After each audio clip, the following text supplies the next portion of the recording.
کہتے ہیں خود بھی وہی کرو جس کی ہدایت دیتے ہو، ورنہ کہیں خود ہی نہ پھنس جاؤ۔ کچھ ایسا ہی ہوا ہماری شوبز انڈسٹری کے ساتھ۔ تاجروں کا نقصان ہوتا رہا کیونکہ دکانیں بند تھیں، بچوں کی پڑھائی کا نقصان ہوا کیونکہ اسکول بند تھے۔ لاک ڈاؤن نے سب کچھ ختم کر دیا، لیکن صرف اس لیے کہ لوگوں میں یہ وبا نہ پھیلے۔ لیکن بلا ہو میڈیا کا، جہاں انٹرٹینمنٹ کی دنیا نے پنجے گاڑ رکھے ہیں، اور ان کی اس غلطی کا خمیازہ ان کے پورے گھر ہی کو بھگتنا پڑا، بلکہ ساتھ ساتھ ارد گرد کے لوگوں کو بھی۔ کرونا نے ڈرامہ انڈسٹری اور مارننگ شو پر حملہ کر دیا۔ سب سے پہلے بات کرتے ہیں ندا یاسر کے بارے میں۔ ندا یاسر نے ہر حال میں مارننگ شوز کا سلسلہ جاری رکھا اور اس دوران عید کی ریکارڈنگز اور پرومو کی ریکارڈنگز بھی کرواتی رہیں۔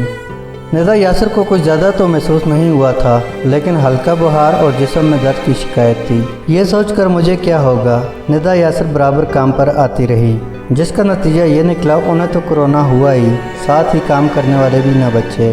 ان کی ٹیم کے بھی ٹیسٹ کروائے گئے اور ان میں بھی کچھ کو علامات ظاہر ہوئیں۔ دوسرے نمبر پر بات کرتے ہیں علیزہ شاہ کے بارے میں۔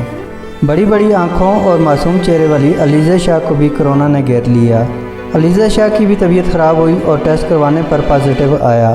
یوں وہ آئسولیشن میں چلی گئیں، جہاں فی الحال ان کی کوئی خبر نہیں آئی۔ نعمان سمیع، اداکار نعمان سمیع اور علیزہ شاہ دونوں ہی میرا دل میرا دشمن کے سیٹ پر موجود تھے، اور اس ڈرامہ کی تقریباً ساری کاسٹ کو کرونا نے جکڑ لیا۔ تکلیف دہ بات یہ ہے کہ یہ کرونا ان کے گھروں تک بھی پہنچ گیا۔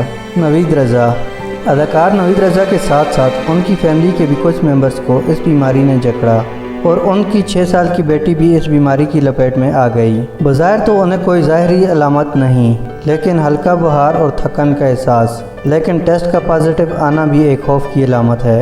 یاسر نواز، اداکار اور ہدایت کار یاسر نواز بھی اس کرونا کی زد میں آ گئے، اور یہ کہا جا رہا ہے کہ گھر میں ان کی موجودگی کے سبب بھی ندا یاسر کو اس بیماری نے جکڑا۔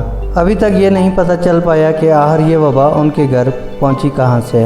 ویڈیو کے آخر میں میری اللہ تعالیٰ سے دعا ہے، اللہ تعالیٰ ہم سب کو اور ہمارے گھر والوں کو اس کرونا کی وبا سے محفوظ رکھے، آمین۔